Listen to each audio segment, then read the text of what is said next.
Black-Scholes, né? Vamos dizer assim, é uma visão, né? Vamos dizer, empírica do Black-Scholes, então não é aprofundado, né, a nível muito científico, mas para termos uma ideia, né, no que se baseia os modelos do Black-Scholes, tá? Como eu falei, né, não é um modelo, ele vai ter um foco somente mais na aplicação, tá? E também nas suas limitações. Bom, então vamos lá. Bom, acho que o primeiro item, né, a primeira condição que nós temos que citar, né, aqui é o seguinte, a sua característica, tá? Ele é um modelo probabilístico. É um modelo probabilístico. Ele não é um modelo em que você tem, né, uma certeza absoluta, é uma estatística, um modelo estatístico. Então, ele está falando sobre o modelo probabilístico, tá? Para que você possa utilizar ele, né? Bom, aí tem todas aquelas condições lá, né, que é liquidez praticamente infinita, tá certo? Uma quantidade de players em grande quantidade, tá? Em grande quantidade, ou seja, tem muito player. Grande quantidade, tá? Não tem custo de corretagem.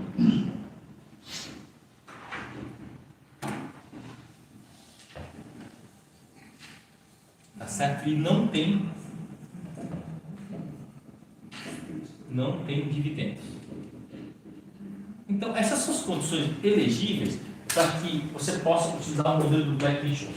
Como até então não tinha nenhum modelo melhor para precificar, nós aceitamos o modelo mesmo sem essas condições elegíveis aí. Não tem liquidez infinita, isso com certeza não tem. Esse infinito não é infinito em toda a extensão da palavra, mas quer dizer que para lotes cada vez maiores você não teria um dano significativo no valor da cotação. O que não é verdade. Não é verdade. Você pega Gerdau, se o cara quiser comprar até 20 quilos de opção, tudo bem. Comprar mais de 50 quilos já puxa 10 centavos de opção de um sopro.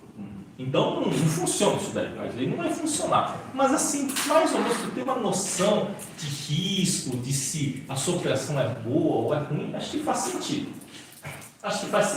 Agora vamos começar falando das gregas, né? Falando sobre as gregas, né? Que são medidores, tá? São medidores das opções. Então, vamos falar um pouquinho aqui sobre as gregas. Então, acho que a primeira grega que a gente tem que falar é o θ. Esse daqui, ele é garantido, porque o tempo vai passar. O tempo vai passar, com certeza, tá bom? Com certeza, tá? Então, o θ, né, o que ele é? Ele é o quanto que a opção desgasta.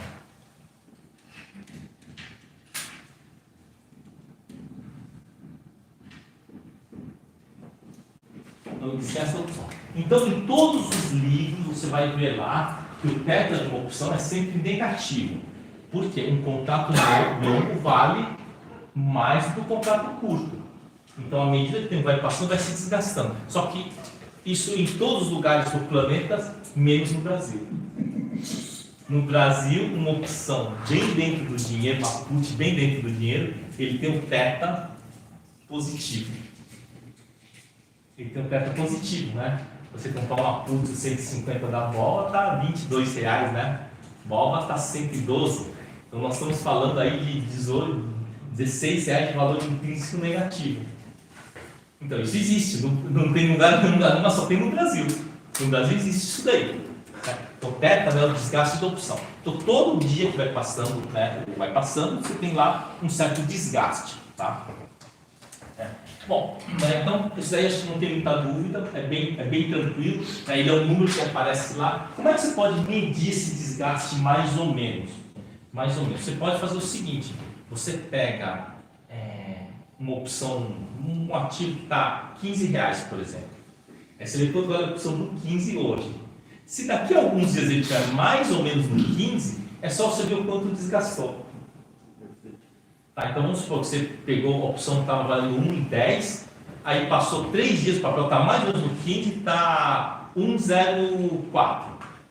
Desgastou 6 centavos, então gastou aí 2 centavos por dia. Então, isso daí dá para você ter, né, mais ou menos uma ideia, né, de como que funciona, quanto que é o desgaste daquela opção. Agora tem um, né, que é o Vega. O Vega, esse daqui, meu Deus do céu, esse daqui eu tenho assim, eu tenho uma dificuldade de entender o que é esse Vega. Porque o Vega, ele diz o seguinte, que ele é, tá certo? Ele é, né, o potencial de variação da volta. Tá certo? Potencial de variação. Então ele não sabe que é a variação da volta. Está relacionado com variação da volta. Só tem um problema aqui, tá? O problema é que essa volta que a gente está falando, do Black-Scholes, ele não deveria se chamar volta. Não deveria se chamar volta. Deveria ter um outro nome que não fosse volta. Que não fosse volta, tá? Vamos entrar um pouquinho no ocultismo. No ocultismo. Tá? Bom, quando você lê um livro de ocultismo, tá? Você tem alguns termos que hoje se utilizam que não casa muito com o ocultismo do passado. Você pega um livro de ocultismo de 1800 lá, perseguido pela igreja, não pode ver essas ciências ocultas, né? Você vê um termo chamado projeção astral.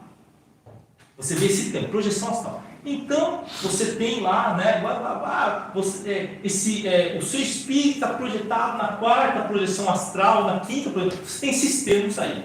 Só que quando você pega um livro escrito de 1900 para cá, o que você vê lá? Dimensão. Esse cara está na 4ª dimensão, está na 5ª dimensão. Cara, não é a mesma coisa. Não vou entrar em detalhes entre o que nós consideramos como dimensão e como projeção astral.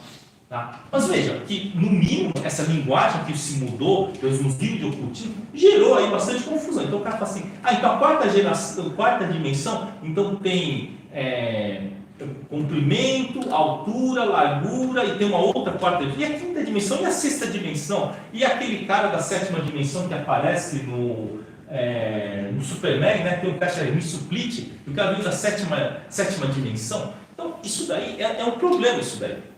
Tá? Mas se você pegar, né, tirando aí as questões aí, para quem gosta do ocultismo, cara, eu acho que é diferente o conceito de projeção astral e dimensão. Mas usa o termo dimensão hoje. Tá? O que no mínimo, né, distorce bastante. Então, a vol, usado aqui no Black-Scholes, não devia se chamar vol.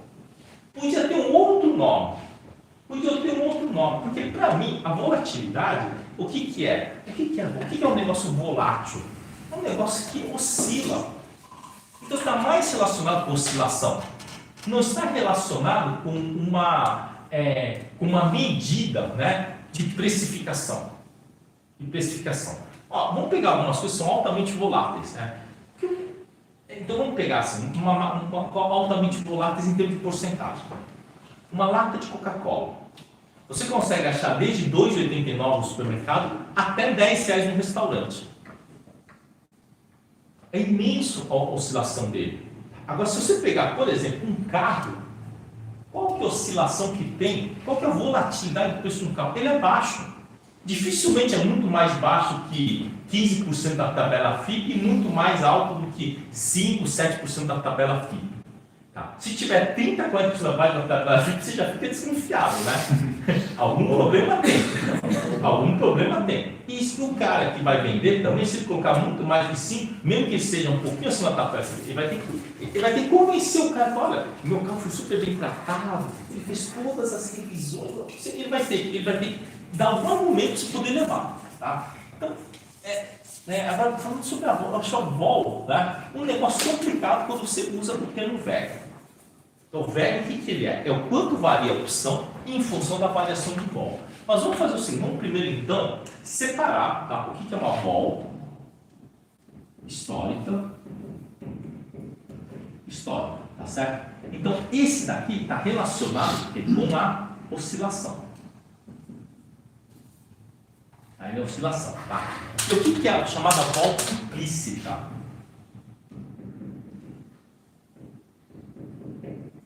implícita, a vol implícita é aquela do Black-Scholes. Pronto. É a invenção do Black-Scholes e acabou. Então, quando a gente fala do vega, está relacionado com a variação de vol. É o quanto que a opção varia em relação à variação de vol.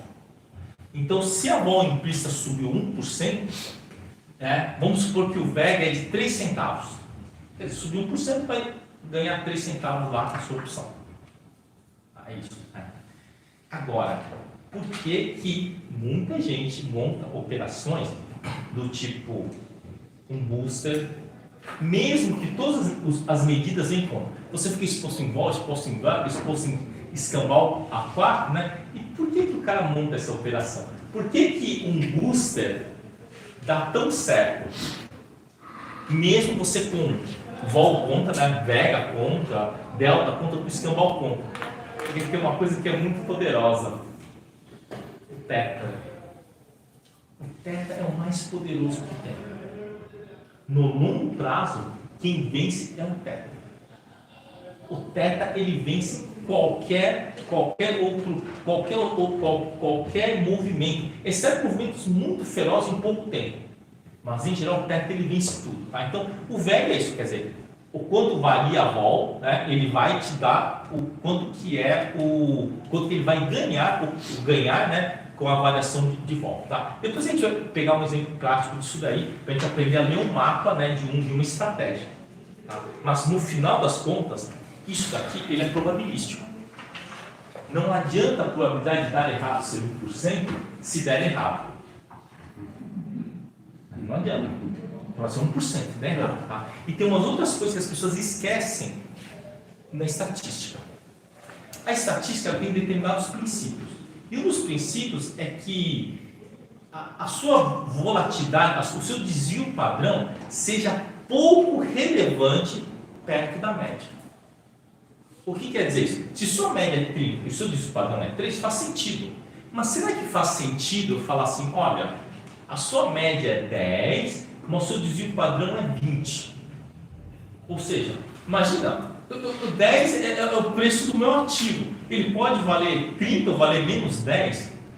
Tem alguma coisa errada aí. Então a vol também não pode ser muito alta. Se a vol for muito alta, nenhum estudo probabilístico faz algum sentido. É só você ver, por exemplo, não dizem que quanto maior a possibilidade de ganho maior é o risco? Dizem isso, não é? Não é proporcional isso daí. Não é proporcional. Isso não é proporcional. Não tem, essa frase, embora tenha um fundo de verdade, quando você vai ver os casos mais extremos, ele não teve, assim, vamos dizer assim, ele não tem validação praticamente nenhuma. É aquele lance lá, né? Ó, Ambev estava 16,50 quando a CSN estava 54, né? Então você vai falar assim, olha, Ambev, a vol da Ambev estava mais ou menos naquela época 35, 38, e a vol da CSN estava em torno de 50. Só 12 pontos de vol, né? Quer dizer, os dois têm mais um sistema de você. Vai ver o que aconteceu com a Ambev. Foi até 12 e pouquinho, né? Olha o que aconteceu com a CSN. Até 12, abaixo da Ambev. Então aquela vol de 50% não justificava. Então a vol implícita, ele é só uma medida.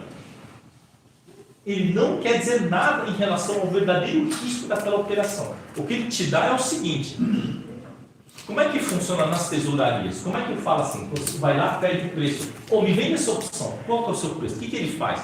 Ele vai lá na máquina dele, você fala, olha, eu vou colocar aqui, olha, para esse ativo, eu só aceito vender a opção, e quem manda o preço é o vendedor. O vendedor, né, você tem que comprar do vendedor, porque o vendedor que toma risco. Então ele fala, esse ativo eu aceito vender numa volta de 50%. Então o que ele faz? Ele tem lá o programa dele do Black-Scholes, ele vai lá, coloca o preço do ativo, taxa de juros e digita a vol.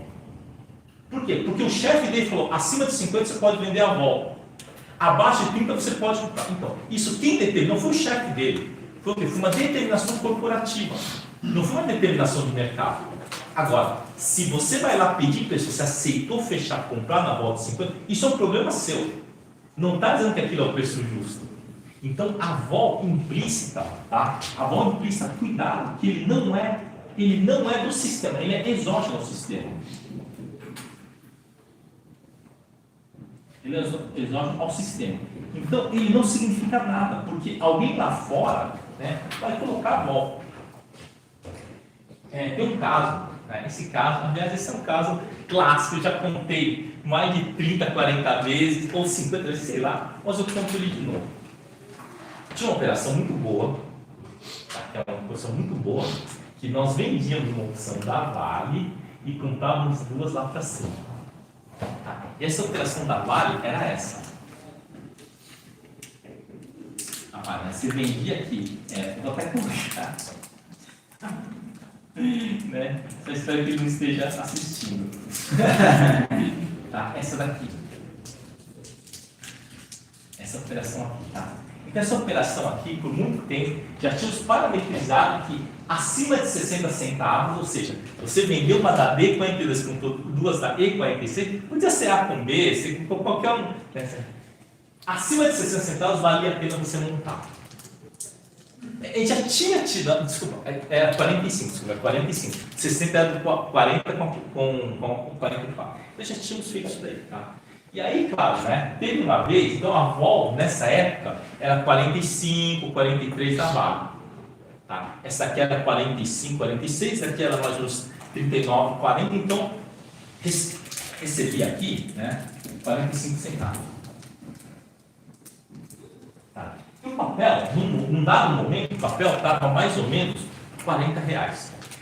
E aí começou a subir, então você vende um, compra dois, né? E aquele sonho maravilhoso. Né? Se ele encontrar um novo Carajás, isso explode para 50, 80, estou vendido em comprar dois, eu fico milionário. Tá?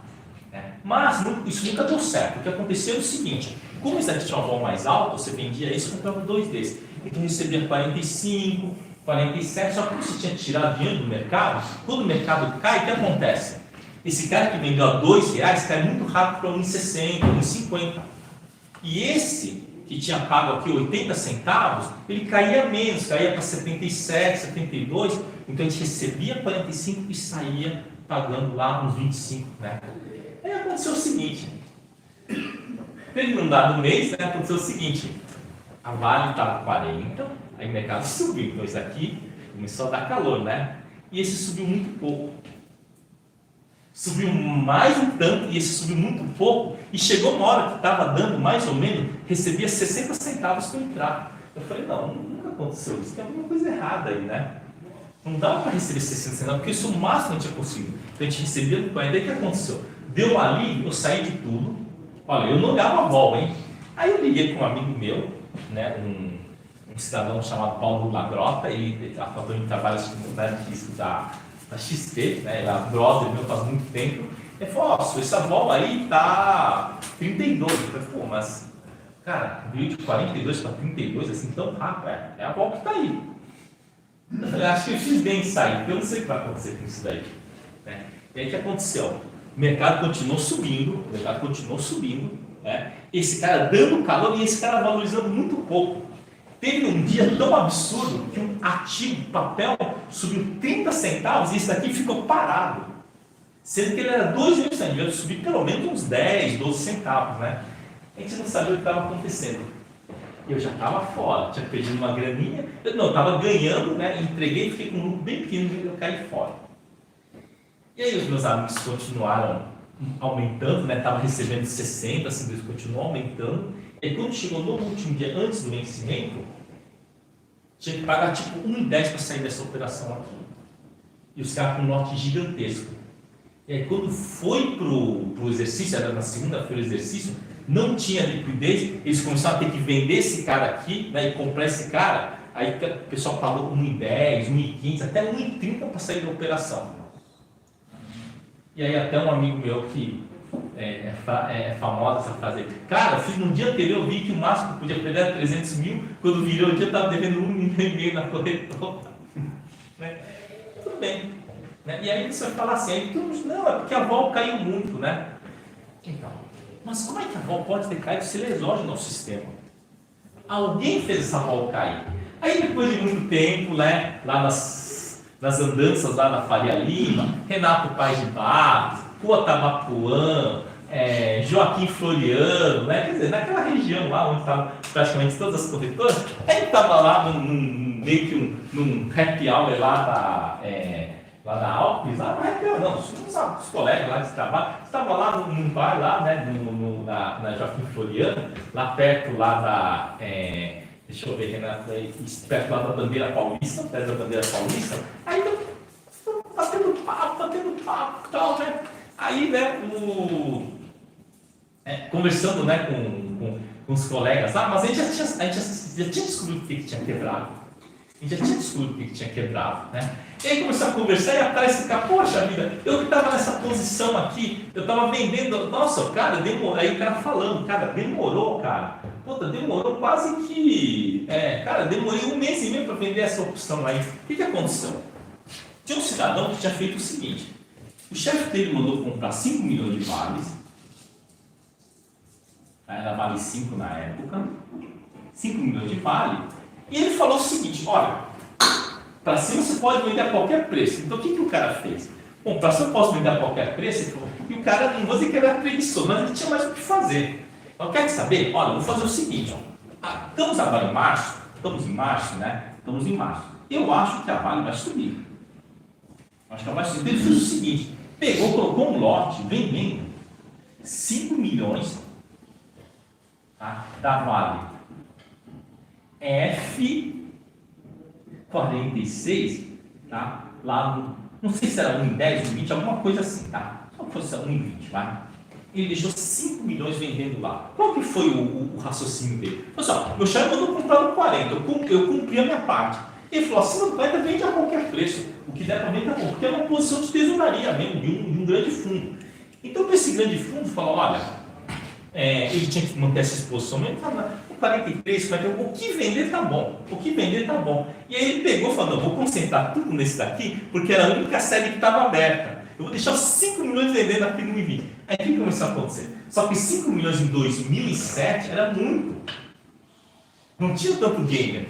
Aí o mercado começou a subir, né? Então, no começo, isso daqui estava acompanhando essa relação. Só que quando começou a chegar mais perto do vencimento da série D, aconteceu que tinha gente migrando para ele. Mas aí também tinha gente percebendo assim, bom, primeiro, o cara fala assim, vou comprar essa E46 para fazer trade. Aí o cara olhava para F46, bom, peraí. A E46 está 85 centavos daqui, está 1,20, pô, é melhor comprar esse daqui, não é? Então o que acontecia? Esse cara não valorizava muito, não tinha pressão em cima dele, tinha pressão em cima desse daqui. Mas esse lote era infinito para a época. E aí quando começa a chegar mais perto, aí a coisa piora. Sabe por quê? Porque teve gente que começou a perceber que a F46 estava 1,20 e esse cara aqui estava 90. 1,20 menos 90 dá quanto? 30 centavos. O dele era 1,25. Então não tinha como uma trava de linha da F46 com ele e com esse ser menos de 50 centavos. A travadinha tem que se dar pelo menos DI, não é? Pronto, aí o mercado todo começou a comprar esse cara aqui, bater nesse, amassando ainda mais o comprador. E no final das contas, né, eu falo assim, não, aí tipo, quando a justificativa final foi o seguinte, pô, a volta E46 estava 18% nos últimos negócios. Isso não existia para Vale. Vale é 40 e pouco. Né? Mas aí você vai falar assim, então o que isso justificou? A justificativa foi que a Vol estava no plano. Não, a justificativa foi esse fenômeno aqui do cara mantendo um preço e o resto do mercado amassou esse cara aqui. Então não é a Vol que fez ele cair. Quem fez ele cair foi esse cara aqui. Esse cara que é, né, vamos dizer assim, que é o efeito que gerou para que esse cara não conseguisse valorizar. Então aí a pergunta é o seguinte, é a vol que determina o preço? Não, é o preço que determina a vol. Então a vol implícita, ele é só o quê? Ele é só uma medida. Ele não é, tá, uma coisa científica, olha, a vol em tal preço, né? Então nós temos que, é o que eu falo, né? Um grande problema de você discutir a vol é justamente isso daí. Tá? E todo mundo, né, principalmente o pessoal, né, que tenta fingir que é eloquente, a primeira coisa que você fala de volta, não, depende. Vol implícita ou histórica. Então, não sabe nem o que é a diferença de um de outro. Tá? Então, eu falo, a vol implícita, na minha opinião, tá? Não devia se chamar vol implícita. Pode dar um outro nome, mas não confunda. Não tem nada a ver. A volatilidade, essa vol implícita, que é uma medida, tá? Uma medida, né? E com a vol histórica relacionada com oscilação. Ele é só uma medida. Tá? Agora nós podemos dizer uma coisa, tá? Uma coisa você pode dizer, tá? Que onde que está o ganho, a perda para quem opera a vol, tá? Então quando você tem a vol, né, implícita maior que a vol histórica, a vol implícita maior que a vol histórica, você compra a vol. Geralmente quem compra a vol ganha. E quando você tem uma vol implícita menor que a vol histórica, quem vende vol ganha. Tá certo? É mais ou menos isso aí. É mais ou menos. Mas isso também não é garantido. Porque quando você vende vol, se a vol continua subindo, você quebra do mesmo jeito. Você quebra do mesmo jeito. Tá? Então, a vol, o que é? Ele é uma medida só. Então, considere como uma medida. Existe sim esse princípio, né, no mercado financeiro, mas não é uma coisa assim 100%. É que geralmente essa é uma boa prática. Agora, isso daqui é o contrário. Tá? Então, quando você tem uma vol implícita maior que a vol histórica, você vende vol, tá? Você vende vol. Então, vamos lá. Vol implícita maior que a vol histórica, você vende vol. E aqui você compra a vol. Tá? Então, vamos lá. O que é comprar vol? O que é comprar vol? É você vender o papel e comprar a opção. Então, o que é vender vol? É comprar o papel e vender a opção. Vender vol você está exposto. Tá? Então, vender vol, né? Aqui, né? Vender vol, o que é vender vol? Você compra o ativo. Você compra o ativo.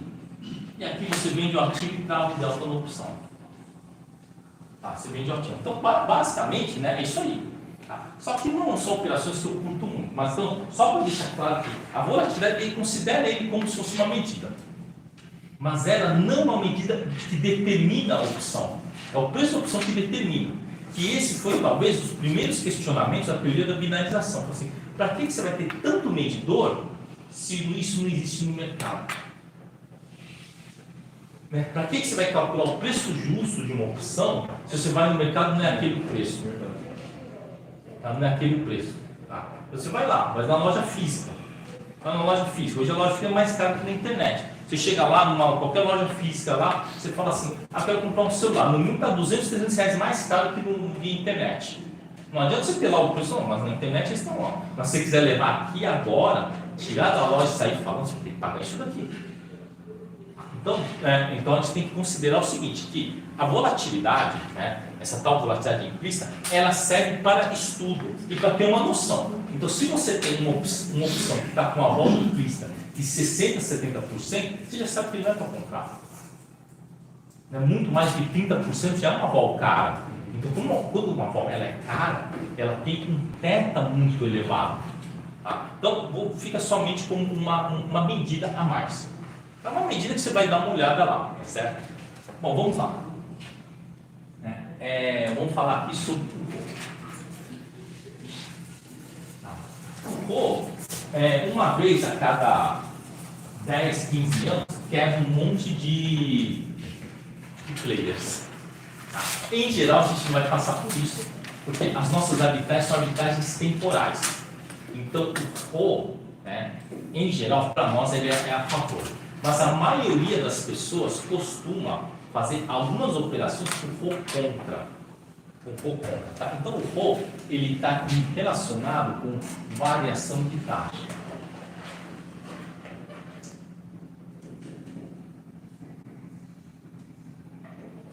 Variação de taxa de juros. Bom, cidadão que quebrou com o Foucault, tá?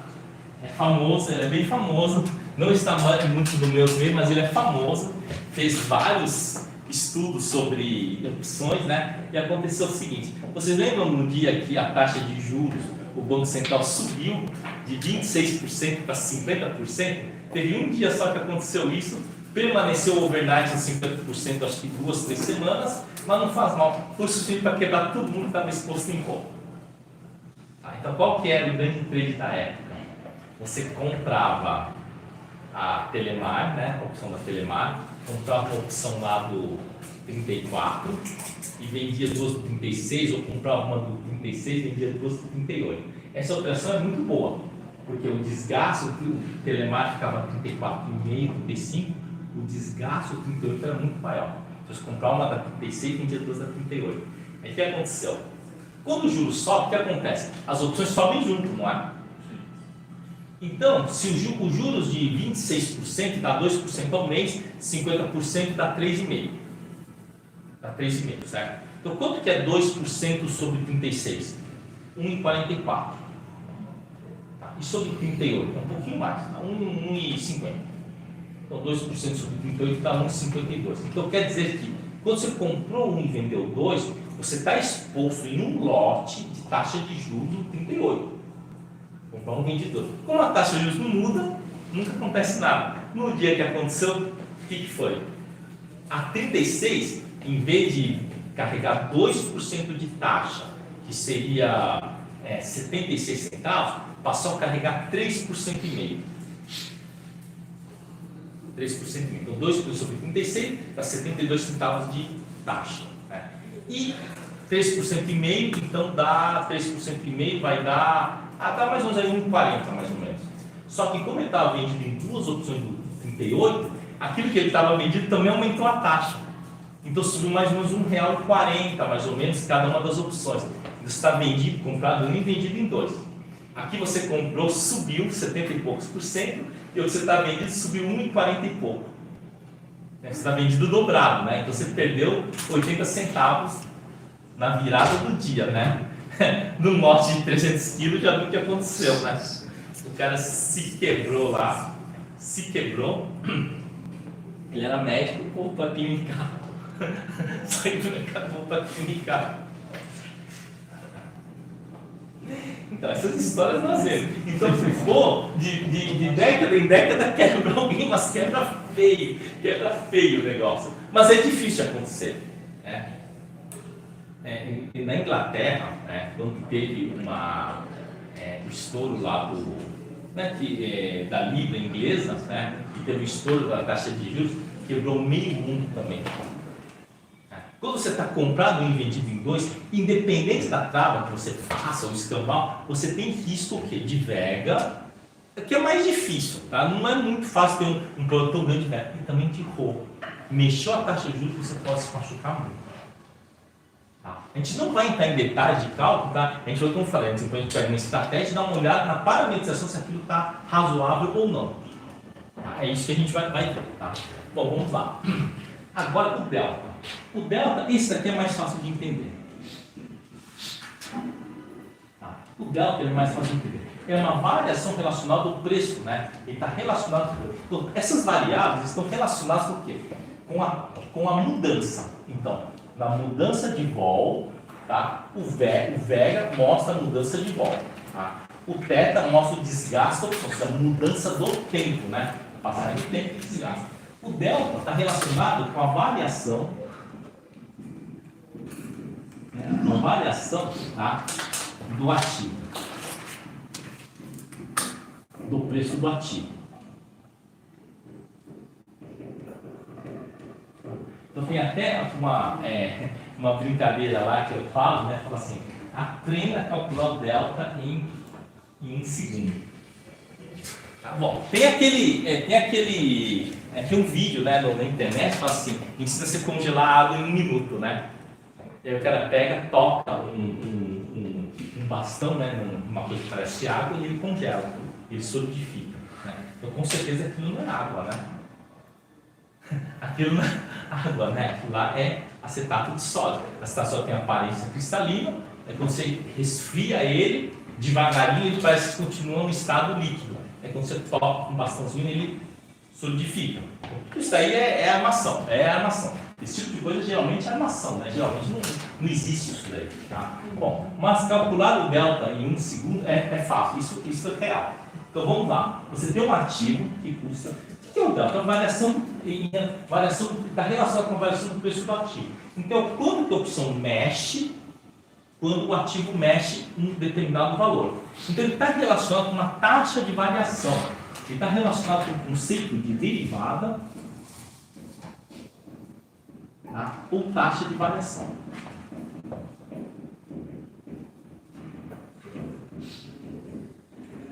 Tá? Taxa de variação. Então vamos lá. Faz o seguinte, então você vai lá, vai pegar uma ação lá da Petrobras, vai lá no ativo da Petrobras, vamos supor, você vai lá, um exemplo, tá? Então Petro, aí você vai lá, você veja que a A31 tá 1,20, tá certo? A A32 tá 0,90.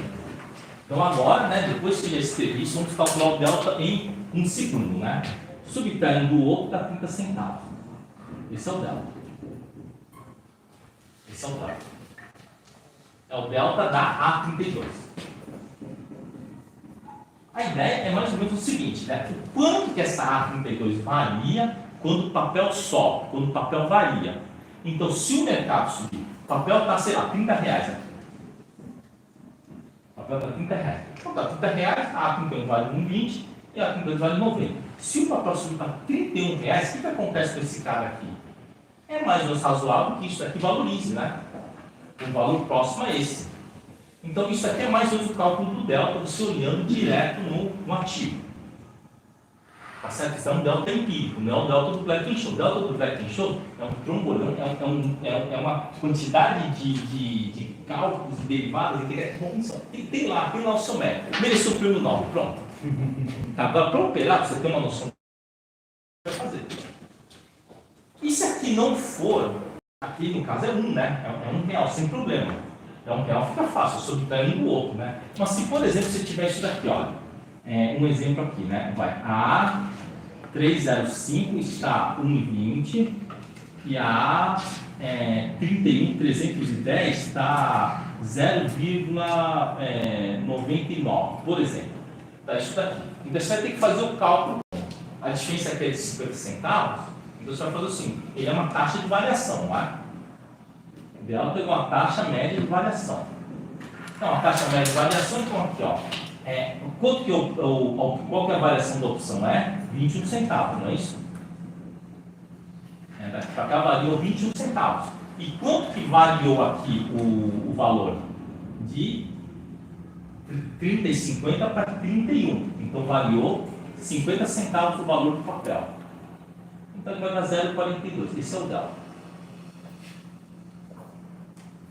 Esse é o delta da A310.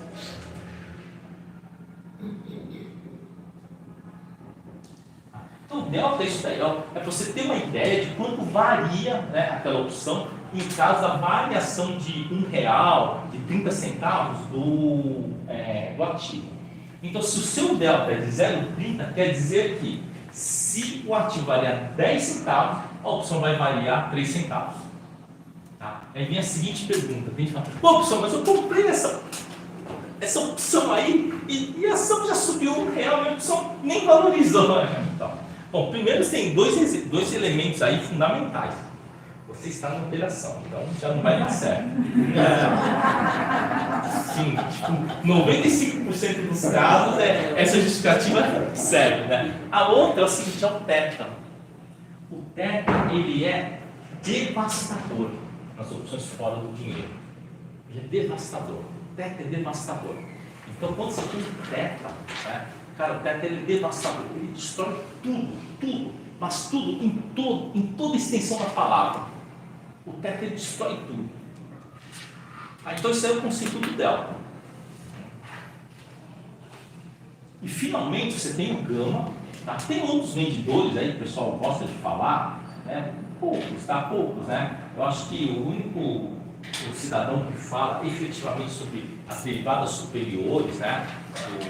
O Black-Scholes, aí tem umas derivadas lá, Lena, Volga, né? Eu acho que o único que fala realmente, assim, com conhecimento de causa é um cidadão chamado Fernando Klim, tá? Ele é muito bom, né? Quem gosta de estudo mais aprofundado, ele tem realmente um conhecimento muito aprofundado, né, sobre essas questões aí, né, principalmente, né, da matemática mais aplicada, né? Tem também, tá, o Sérgio Ferro, ele também é um expert em Black-Scholes, né? Mas ele não chega a entrar muito nessa questão das derivadas superiores. Vamos parar, né, por aqui, né? Então, o gama é o seguinte: o gama ele está relacionado com a variação do delta. Variação do delta. Ou seja, ele é um medidor que vai mostrar, tá, o que acontece com o delta com o passar do tempo. E com certeza, o quanto que esse medidor mexe, ele está mais relacionado com a segurança da sua operação como um todo. Gama vendido, dependendo do tamanho do gama, em algum momento vai dar ruim. Tá? Então, um exemplo de gama vendido. O gama ele não muda muito de uma opção para outra. Ele não muda muito. Tá? O delta muda. Então, uma opção do 30, do 32, do 34, o delta vai diminuindo. Tá? Mas o gama não muda tanto assim, não. E o gama ele tem uma característica de ele ficar quietinho e num dado momento ele explode. Então, um exemplo de gama que explodiu foi, por exemplo, né, na opção do 115 da Bova recentemente. Então, a opção da Bova 115, seria vamos dizer, a P115, né, do 115, o que aconteceu? O papel estava 116, 117, né, a opção do 115 ficou lá quietinho lá, R$1,90, veio para 60 e pouquinho, ia para 90, ele ficava meio que oscilando devagarinho. Quando o mercado veio abaixo de 115, parece que de uma hora para outra é como se você tivesse vendido no papel, comprado no papel. Ele começou a afundar, ele começou a ganhar um valor tão rápido, né? Coisa assim de 2 dias, ele entrou tanto no dinheiro e ele acelerou muito rápido. Inclusive ficou com uma vol muito alta. Então, tudo isso daí está relacionado ao quê? Com gama. Né? Assim, poxa vida, o papel estava 118, a opção lá estava 70 centavos. Tá. O papel veio para 117, foi para 80 centavos, estava quase andando. O papel caiu mais um, veio para 116 e foi para 80 centavos. Beleza, por quê? Porque ele não entrou naquela faixa em que o gama começa a ter efeito. Nas puts, o gama começa a ter efeito forte aonde? Quando ele ultrapassa a linha d'água. Nas puts. Tá. Na call é mais difícil. O gama, ele começa a ter, ele tem um efeito mais linear, o gama. Tá? Mas mais ou menos em torno de 5% acima da linha do dinheiro, ele começa a ter gama. Então vamos lá, o papel está 100, você está comprado numa call 115. Então quando ele vem mais ou menos para 111, 112, ainda não mexe muito no gama. Quando ele chega no 113, que aí já dá 2, 3% de diferença, aí o gama começa a ter efeito nele. Tá? Mas mesmo assim você tem o quê? Tem o teta nas costas, que ele é muito feroz. Então o gama, tá? É a variação do gama. Então ele é mais um medidor de segurança sistêmica. Você tem que olhar para ele e olhar se ele tem segurança sistêmica, tá bom? Então o gama, né? O gama maior que zero, tá? Gama maior que zero. Quer dizer o seguinte, que se melhorar, melhora cada vez mais, e se piorar, piora cada vez menos.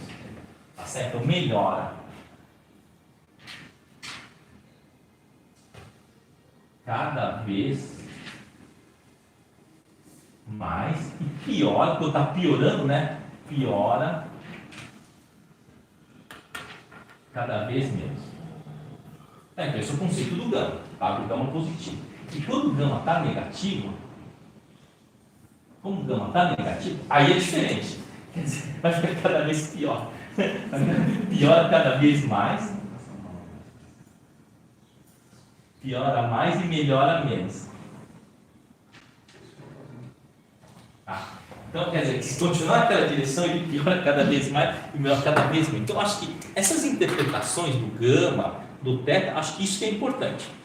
Acho que tem uma importância, inclusive, maior, né, do que você olhar lá para o mapa, né, e é incrível, né? É todo mundo que opera, né, por opções, gosta de uma complexidade, né? Gosta de falar, não, porque eu opero delta, eu opero fé, eu acho assim, tão, um desserviço tão grande quando o cara fala assim, eu não opero direção, eu opero vol. Então, quando você opera vol, né, você também está operando direção. Você está apostando ou na alta da vol ou na queda da vol.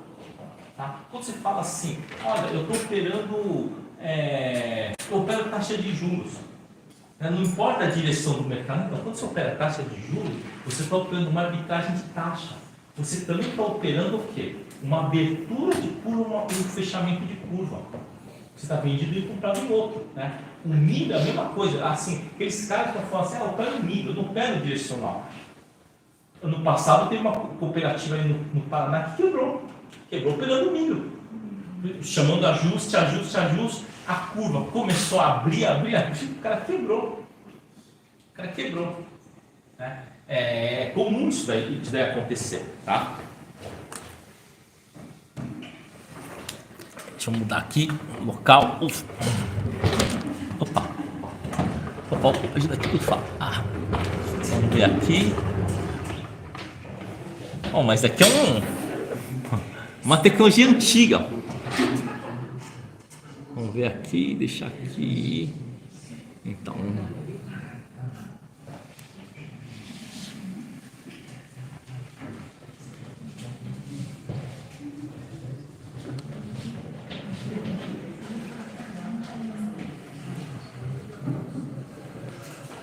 Tá, não estou conseguindo ajeitar aqui.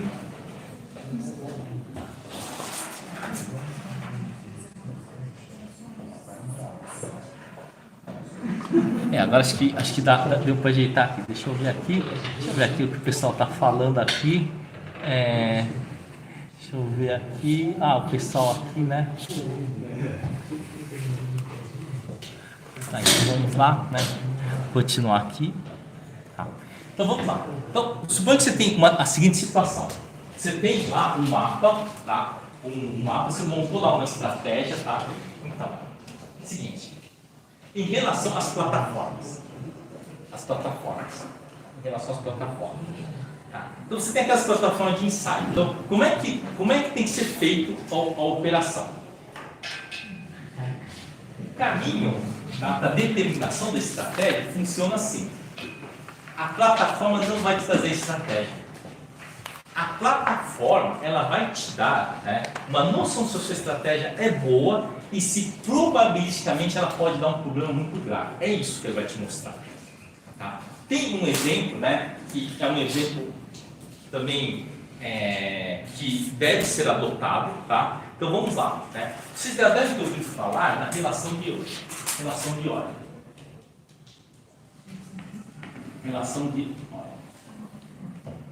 Né? Para poliédrico. Para poliédrico. Tá? Então se eu não me engano, é V menos F mais A igual a. Então o que é essa relação de poliédrico e poliédrico? Funciona o seguinte, diz o seguinte, que se você tiver um poliédrico fechado, a quantidade de vértices menos a face mais o número de arestas é igual a 2. Então suponha que eu vou lá e pego lá um tetraedro. Não tetraedro não, vamos pegar uma bola de futebol. Uma bola de futebol, né? Então bola de futebol, como é que é feita aquelas costuras lá da bola de futebol? Acho que são 12 pentágonos e 8 hexágonos, alguma coisa assim. Alguma coisa assim, tá? Não, acho que são 12, vou pegar, tá? Eu tenho aqui 12 hexágonos. Acho que é isso, tá certo? E 8 pentágonos, não sei. Então, vamos lá, 8 pentágonos. Certo? Então, acho que a dificuldade de calcular aqui é o número de vértices. Tá? Porque fácil eu tenho, né? Eu vou posturando um no outro, pego lá a bola. Aliás, já vi, né, o pessoal lá na Nigéria fazendo bola de futebol, né? Eles costurando na mão para exportar para o Brasil. Teve até um Globo, acho que foi um Globo Repórter disso, né? Então, vamos lá, quanto é o número de faces aqui? Então, o número de faces é fácil de calcular. O número de faces são 20. São 20 faces, 12 hexágonos e 8 pentágonos, tá bom. E quantas são as arestas? Bom, eu tenho 12 vezes 6, tá certo? Mais 8 vezes 5. Tá certo? Dividido por 2, né? Porque cada 2 gruda ficando 1. Beleza, tá bom, vamos lá. 72 mais 40, 72 mais 40 dá 112, dividido por 2 dá 56. Então, aplicando a fórmula, né, V menos 20 mais 56 é igual a 2. Então, o número de vértices vai ser 36, 38. Então, quer dizer, eu consigo achar o número de vértices. Então, essa relação. Agora, será que, e se for o contrário? Eu falar o seguinte, olha, é o seguinte, eu tenho um cara aqui, que eu tenho 5 vértices, eu tenho 4 faces, e eu tenho, deixa eu ver, e 6 arestas. Será que eu consigo garantir que esse poliedro existe?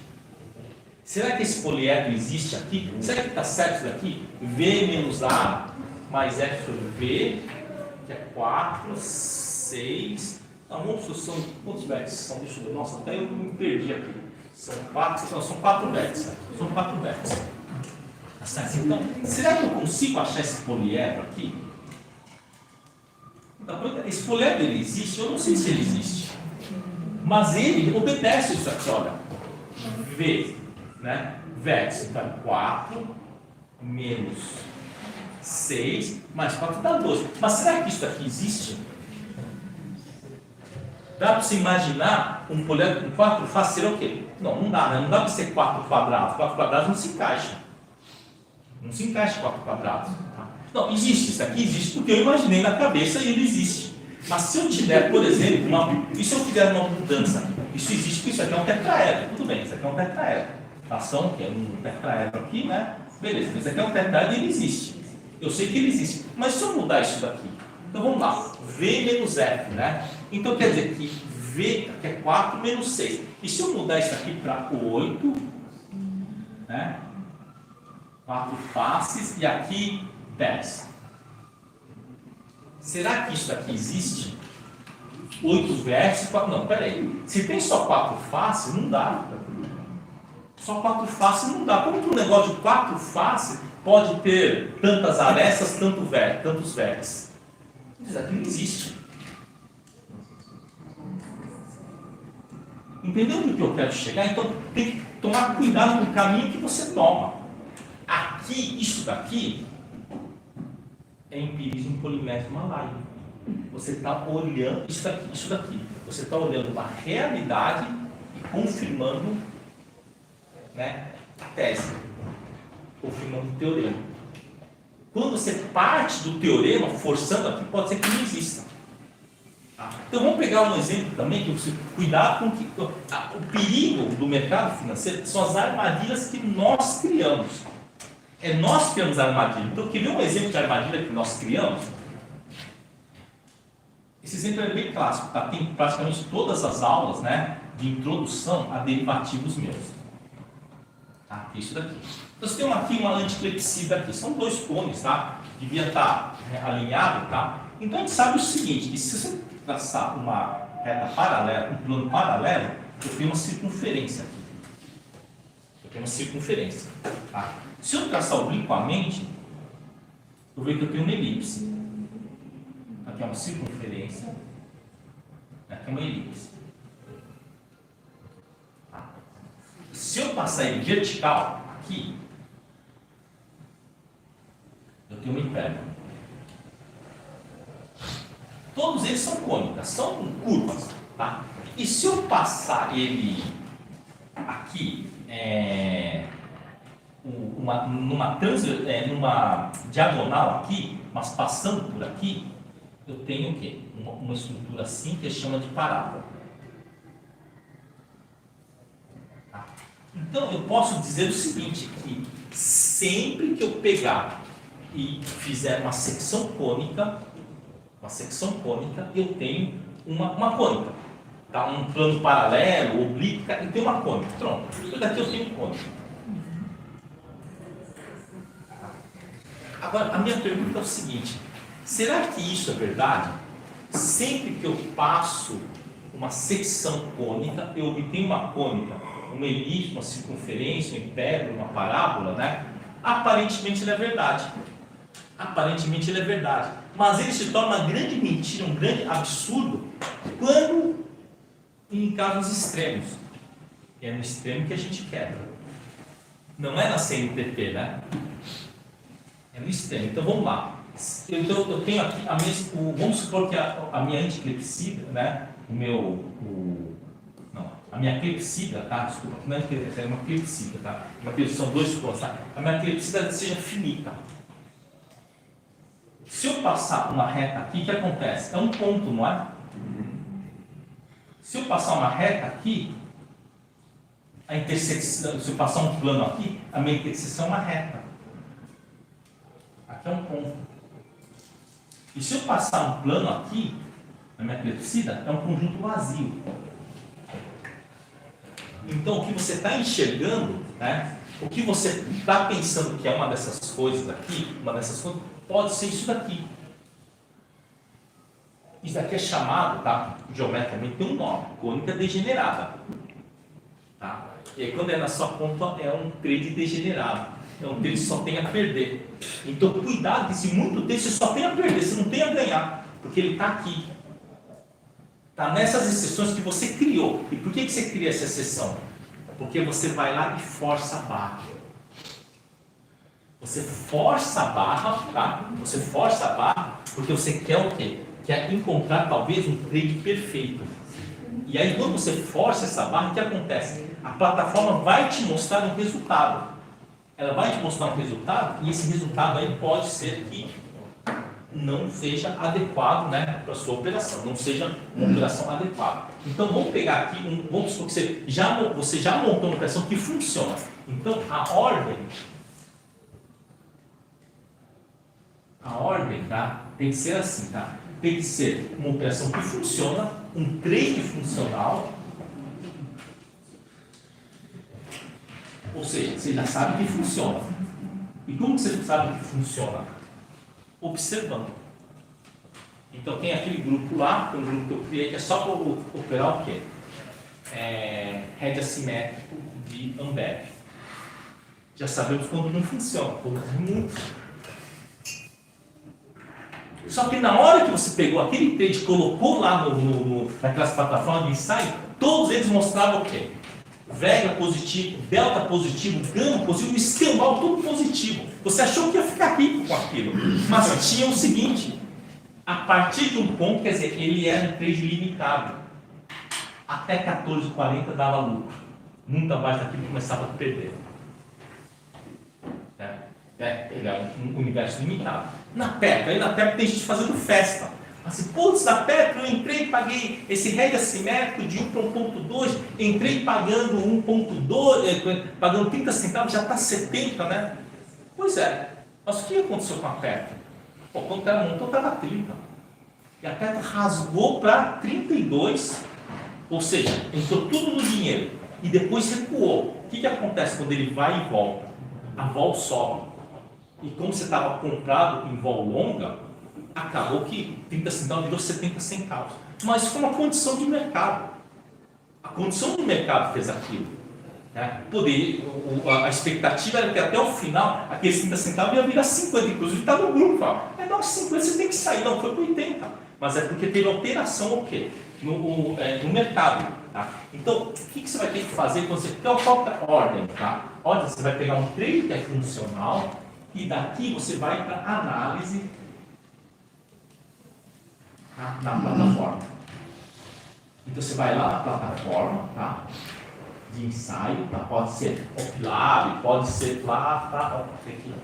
Original, né? Pode ser lá no OpLab, opções.net, você pode fazer, pode ser lá no Interactive Broker, né? Lembrando que no Interactive Broker é de graça, né? Você monta lá a estratégia, você já consegue saber o que vai acontecer com ele para um lado ou para o outro, é de graça. Análise na plataforma. Né? Então, você não vai pegar, partir da plataforma e ficar ajustando. Então, por que as pessoas se quebram? Então, ele vai lá, ele está fazendo isso. Está querendo partir daqui, ou partindo de um ponto aqui nebuloso que ele não sabe, e tentar chegar numa realidade.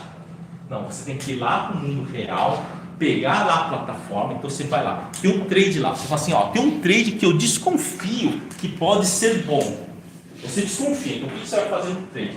Você vai testar ele pequeno, vai testar ele 1 mês, 2 meses. Poxa, isso aqui funciona.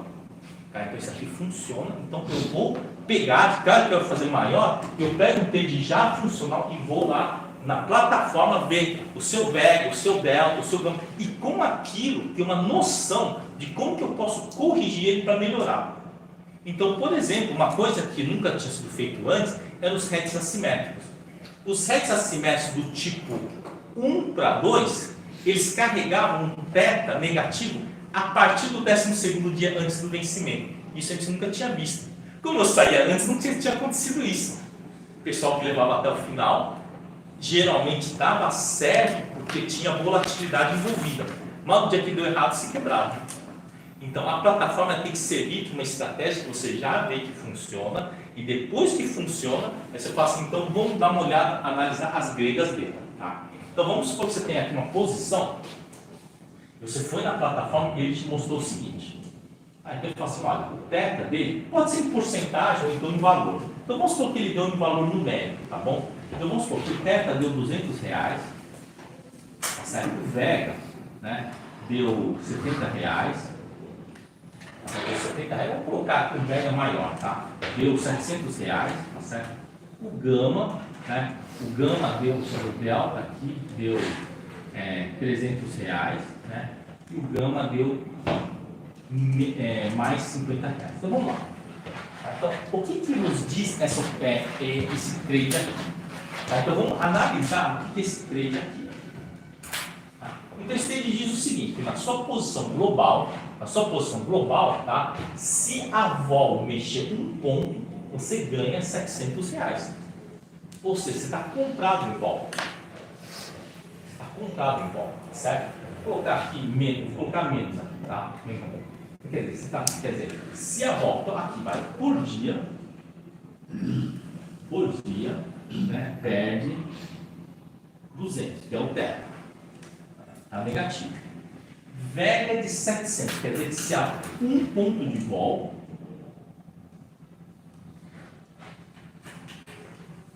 vale R$700.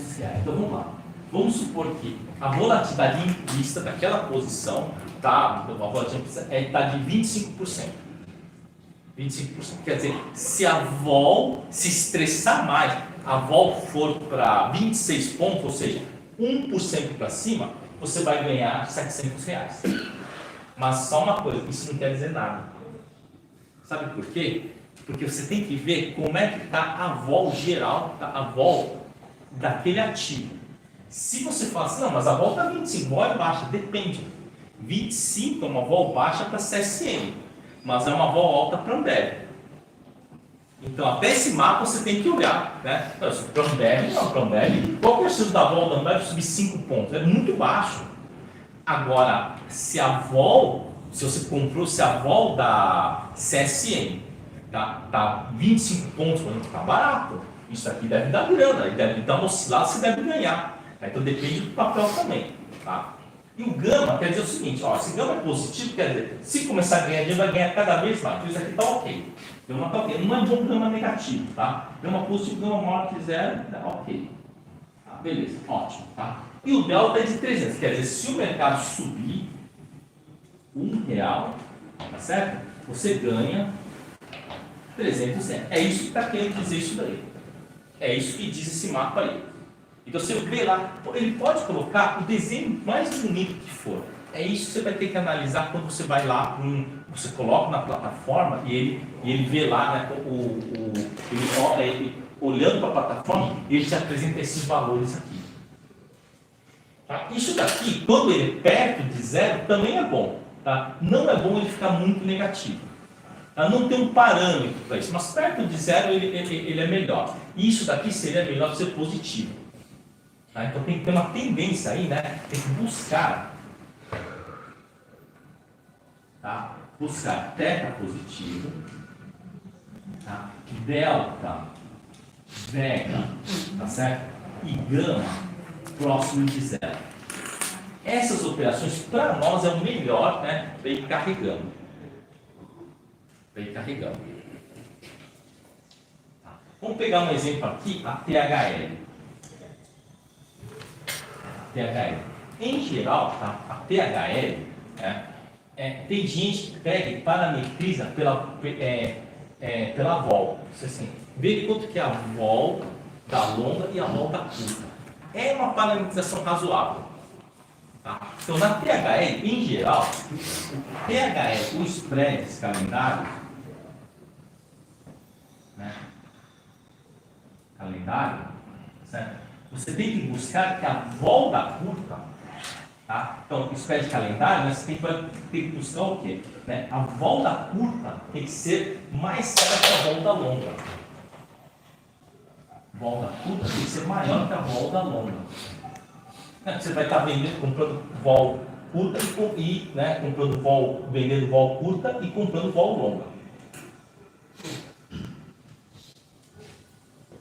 Borboleta. Em geral, você vai ter que buscar aquele que a vol do miolo é alta. É alta. Ou seja, mais alta que a vol das pontas. Agora, quando a gente fala de venda coberta, aí já não vale muito essa questão da vol, tá? Porque na venda coberta, todos esses medidores não valem muito a pena. Porque você vai ter o delta positivo, o gama é positivo, o gama é negativo, o vega ele é negativo, o teta é positivo, mas no caso da venda coberta, você vai ter que assumir a conta do papel. Então, nesse caso, é melhor você parametrizar somente o ativo. Tá? Você tem que analisar o ativo. Se você quer ou não ficar com o ativo. Você vai ter que analisar o ativo. Tá? Então, em geral, acontece o seguinte nas estratégias. Tá? Você tem que buscar o teta positivo, tá? E isso perto de zero. Isso aqui perto de zero. Esses caras perto de zero quer dizer que você tem menos risco quando tem uma movimentação. Quando tem uma movimentação. Certo? E isso aqui geralmente é uma estratégia que você é muito persistente, né? Ele estando próximo a zero, né? O delta, né? O delta, o vega e o gama, estando próximo a zero, você tem menos exposição aí, tá? Ou dá tempo de você dar uma mexida nele. Mas também depende da natureza do ativo. Tá? Se você pegar um ativo que é muito nervoso, que nem a Vale ele é um ativo muito nervoso, tá? Então, mesmo que você tenha, né, bastante, todos esses medidores, mesmo perto de zero, né, a natureza dele vai te cair. Tá? Então, olhar a natureza do ativo também é importante. Né? Agora, quando você pega, por exemplo, um Mamberg, tá? Mamberg lá, mesmo que isso daqui esteja assim, meio fora, né? Desde que o teta esteja maior que zero, já está valendo a pena, porque o Mamberg tem essa história de estacionalidade dele. Tá? E no caso da Vale, não, nós já temos histórias aí de gente que quebrou na Vale, né? Fez aquela brincadeirinha, estou comprado em 10 mil vales, eu vou vender 15 mil opções no Delta.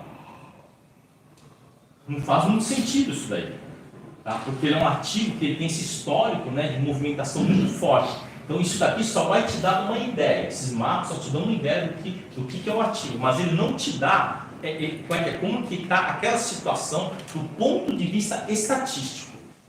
Ele não vai te dar a natureza do ativo. Aquele lance lá, né? Bom, você vai lá, né? Se você pegar lá, vou citar dois exemplos aí que são há mais ou menos o quê? No final do ano passado a pergunta era, né? Pô, quero fazer uma aposta. Então o cara perguntava lá, né? Pô, eu faço venda coberta de local web ou de lojas americanas? Os dois tinham uma vol mais ou menos parecida. Né? Aí você vê o que aconteceu com o local web, levou porrada? Levou porrada. Mas acontece que a taxa dele justificava a porrada que levou. Tinha mês lá que estava 14% de venda coberta. Então fazia sentido. Se você fez lá uma venda coberta dupla, por exemplo, com o Core Put, deu 27%, deu 27%. Então fez sentido. Agora, a vol da Vale estava até mais embaixo da local web e não fez sentido. Quem entrou perdeu grana. E perdeu feio, né? Acho que não vai mais recuperar, né? Então agora como é que você vai fazer uma venda coberta lá no 1,20? Estava 10 pilas o papel. Então, a vol implícita, ela te dá uma medida do que os players do mercado aceitam para carregar aquele risco. Então, se eu estou te vendendo uma put, eu falo, ó, eu preciso de muito valor extrínseco, quer dizer que eu tenho medo daquela put. Eu digo que esse papel tem muito risco, eu preciso, para poder travar ele, eu preciso ter o quê? Eu preciso ter um prêmio maior. Tá? Mas como eu falo, a volatilidade, a vol, ele é só um medidor. Tá? Ele não é um qualificador do ativo. Ele não é um EBITDA, tá? Ele não é um dividend yield, ele não é um qualificador do ativo. E muitas pessoas, né, principalmente pessoal que é mais tecnificado, tem mais conhecimento tecnológico, eles gostam muito de bater nessa tecla de que a vol, tem até uma frase, né, famosa, que fala assim, você pode não saber se o ativo está caro ou está barato, mas você pode saber se a vol está caro ou barato. Não. Você não sabe se a vol está caro ou está barato, porque aquele ativo pode mudar de quê? De comportamento. Tá? Então vamos lá, é só você pensar o seguinte, Ambev, hoje a vol da Ambev é de 25 pontos. Tá? Se eu fizesse a seguinte pergunta, essa vol é alta ou é baixa? Tá, vai dar uma resposta.